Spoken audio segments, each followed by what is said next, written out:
Hello tubers, it's almost 3:30 in the afternoon here in cloudy Wales, and another update on the JU88 in 1/32 scale from Revell. Okay, so I've put all the, as you can see from last update, I had this all puttied up, and I've actually gone over and sanded down all the putty.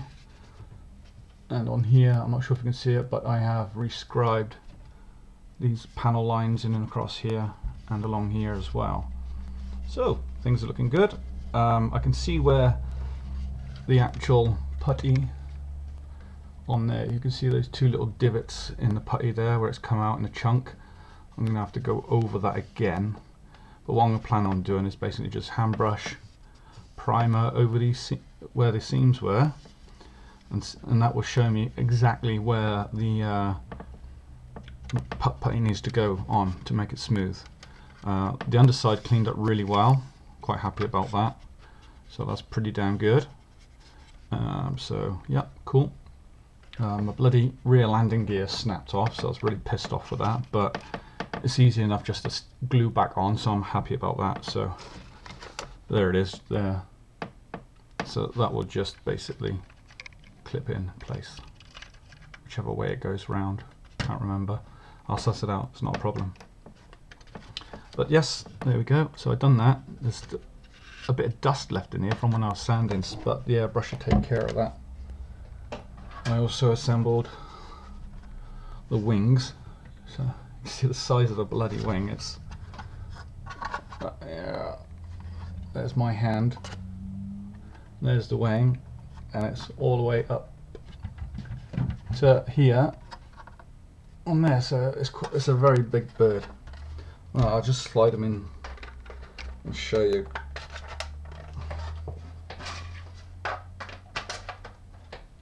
And I also assembled the rudder as well. So what I'm going to do, I'm just going to lift the camera off, and then you can see, for scale, there's my mug. There we go. So this is like left to right, right to left. Yeah, it's a big kit, as you can see. Yeah. So, oh, there we go. It is very big, but it is lovely. It is going together quite well. A couple of problems here and there with on this panel that actually had to go in on the top there, the way it's assembled, because there's like 4 pieces to the fuselage itself. And but I overcome that with just persevered with the sanding, and actually got it down to the way I want it. But still a few bits need to be filled in here and there, you know. Job done. I mean, the next stage of assembly now is going to be the wheel wells and the engine nacelles, and I'll be doing that as well. So I'll be priming the wheel wells now and getting them painted in olive grey, ready for Timmy. Anyway, so yeah, that's my progress from what I done last night. Sanded down all the leading edges on here, so if you have a look at, they came up really well. I really like that. That came up well. There's a couple of little divots there which I'm just going to put a tiny bit of filler on and then go over it again and clean them up. But it's a really nice kit. I recommend this to anyone who's into German aviation, and if you've got the space for it, you know, well, I'll have space for it anyway, so I'll be getting my own place very soon. And yeah, me and the wife are split up again. Ho hum, woe is me. Don't need any sympathy. You know, this is the 6th time round now, and it's just like it's just run of the mill. So I'll be just plodding on, as they say, and just getting on with my life and getting on with my models. I've got to tell you, there's quite a load of models that I've got my eye on. I like the idea of the Edward Royal Class 109 G14.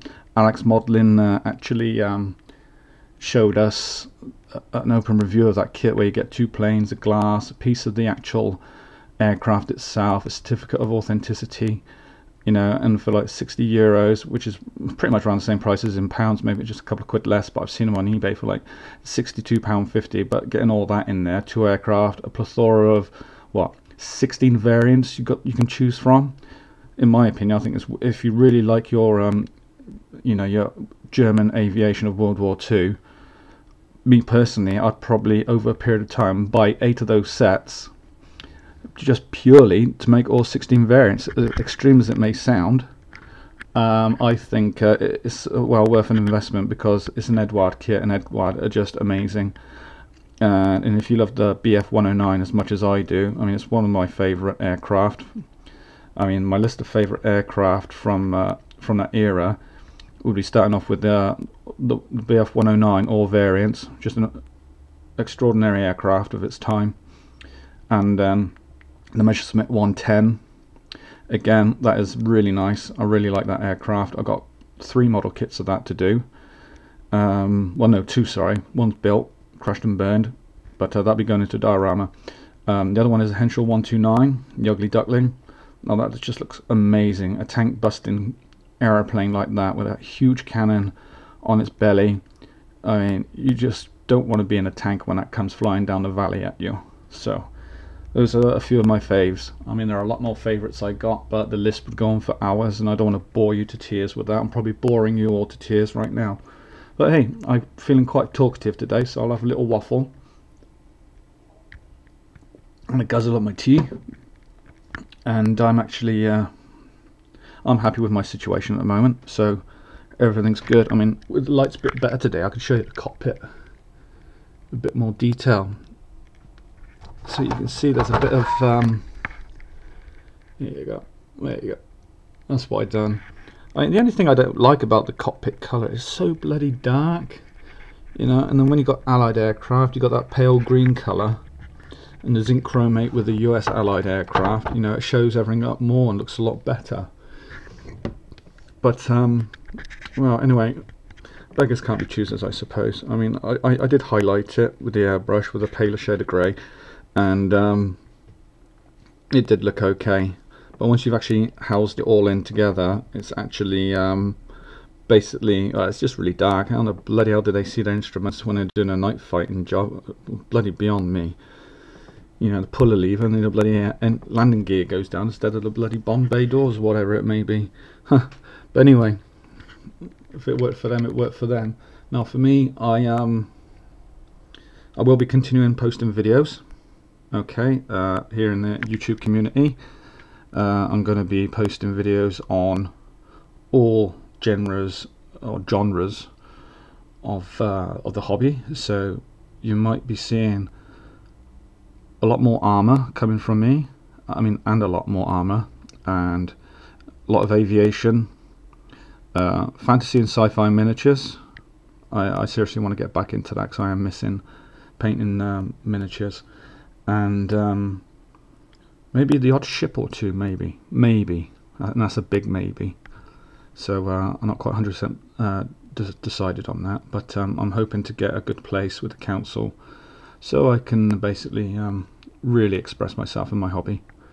But anyway, thank you all for watching. I've been going on now for 8.5 minutes, so I'm just going to put this camera back up where it belongs and stop the video. So everyone, I will be on the air as normal. Okay, more videos, but when I do move into my own place, because I've lost the man cave now, it ain't ever going to happen. I'll have my own room to actually do my hobby in when I move. So I will be still uploading videos, like I said, and that's pretty much it. Just like, comment, subscribe, the usual thing. Really much appreciated. I appreciate your support, especially to Full Moon Drummer Martin in the US, English guy in the US. Thanks for your support, mate. Really appreciate it, and keep doing what you keep doing, because your models are fantastic, absolutely brilliant. And that C-47 Skytrain was absolutely awesome. Can't wait to see the soldier you're going to be painting up from the 101st. Okay, but take care now, and see you all soon. Bye for now.